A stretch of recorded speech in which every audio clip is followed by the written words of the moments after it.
আগামী 12 তারিখ সন্ত্রাসী চাঁদাবাজ নতুন দলের বিএনপি কে লাল কার্ড দেখাবে। ইলেকশন কমিশন নতুন নতুন খেলা দেখাতে চাইছে।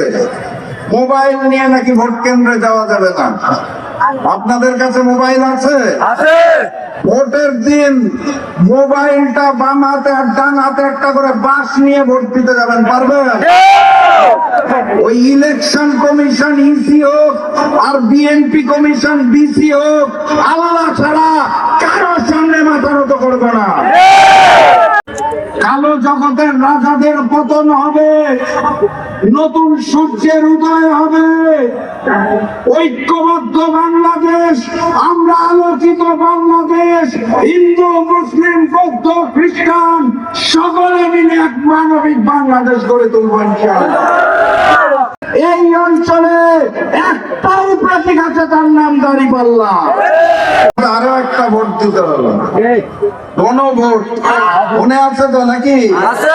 গণভোটে গণভোটে গণভোটে গণভোটে হ্যাঁ, এবং দাঁড়িপাল্লাকে 12 তারিখ আমাদের সকলে একত্রিত হয়ে জয়যুক্ত করতে হবে।